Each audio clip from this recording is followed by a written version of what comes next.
নিচ্ছি ডিসকাশন করতে চাই গুরুত্বপূর্ণ ম্যাচ নিয়ে। চিটাগং অ্যান্ড খুলনা এই দুই দল কোয়ালিফায়ার 2-তে মুখোমুখি হবে। এক দল ফাইনালে চলে যাবে, মানে জয়ী দল, এবং পরাজিত দলের আসলে আর কোনো সুযোগ থাকবে না। সেটা নিয়ে আসলে ডিসকাশন করার কোনো দরকারও নেই। এই ম্যাচের আগে আমার কাছে মনে হয়, শুধু এই ম্যাচের আগে না, পুরো টুর্নামেন্টে তারা যদি ফাইনাল খেলে ফেলে, ফাইনাল পর্যন্ত সবচেয়ে ফেভারিট তকমা অন্য সব দলকে ছাপিয়ে খুলনা টাইগার্স তাদের দিকে অলমোস্ট নিয়ে নিচ্ছে।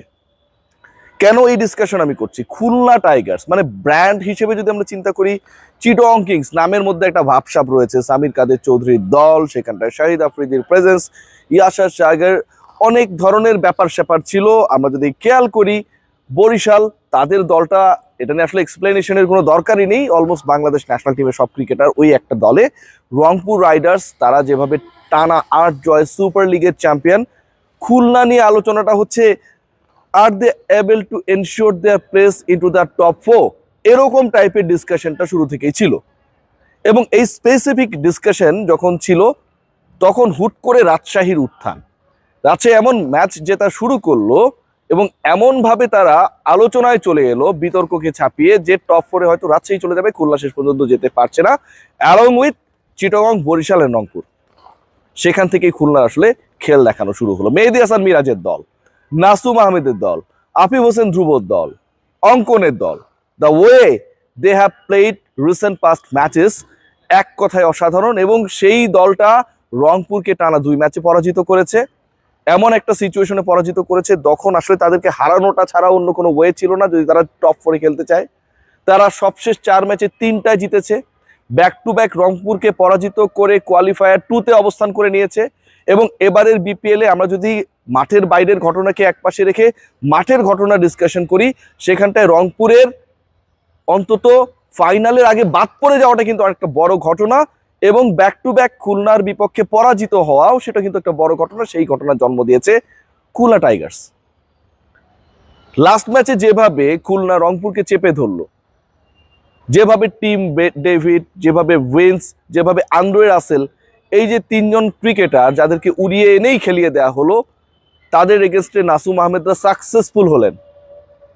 যেভাবে বিলো 100 তারা প্যাকড হয়ে গেলেন, 9 উইকেটে সেই ম্যাচটা 10 ওভারের মধ্যে জিতে ফেললো খুলনা। তারা যে চট্টগ্রামের বিপক্ষে কোয়ালিফায়ার 2-তে নামার আগে আরো তাতিয়ে থাকবে সেটা নিয়ে কোনো আলোচনার সুযোগ নেই। যে ক্রিকেটাররা পারফর্ম করেছেন, দেখেন নাসুম আহমেদ শুরুর দিকটায় খুব একটা কনসিস্টেন্ট ছিলেন না, সব ম্যাচ খেলতে পারেননি। নাসুমের অনেক মনের মধ্যে দুঃখ ছিল, আই নো, খুব স্বাভাবিক।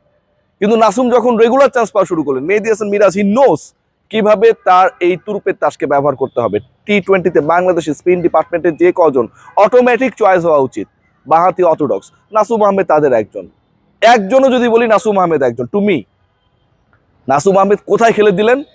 ঠিক যেখানটা আসলে তার দলের জয়ের প্রয়োজন ছিল, বড় দলের বিপক্ষে এলিমিনেটর ম্যাচে, বাঁচা মরার ম্যাচে খেলে দিলেন।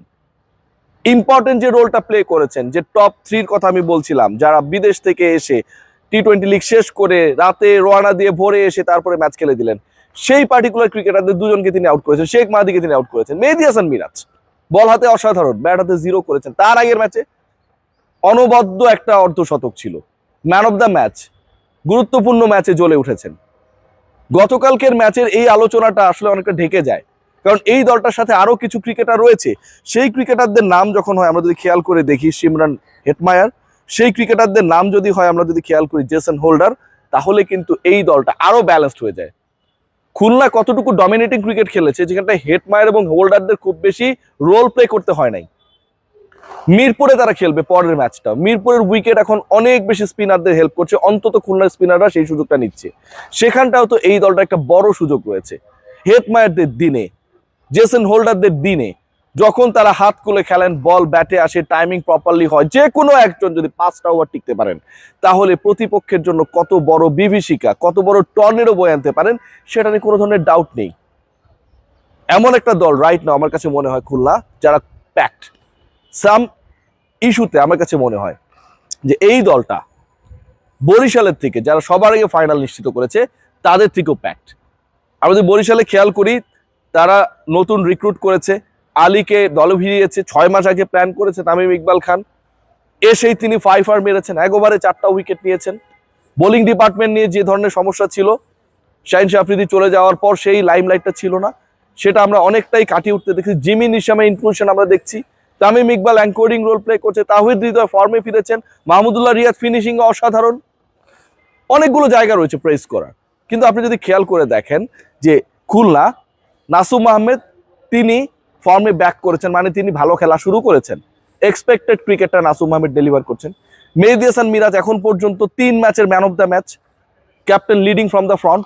মেহেদী হাসান মিরাজকে শেখ মাহাদির সাথে তুলনা করা হয় অফ স্পিনিং, কি কারণে তিনি টি-20 দলে থাকেন না, মেহেদী হাসান মিরাজ দেখিয়ে দিয়েছেন টপ 7 জন রান গেটারের একজন।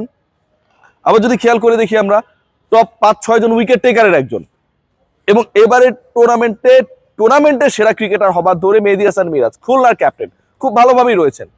পরের 2 ম্যাচে, মানে পরের ম্যাচটা যদি তারা জিতে যান, ফাইনাল পর্যন্ত মেহেদী হাসান মিরাজ 2টা ম্যাচ পাবেন, মোটামুটি একটা গড়পড়তা অথবা কার্যকর পারফরমেন্স যেটাই হোক না কেন করতে পারলে টুর্নামেন্টে সেরা হয়ে যাবেন।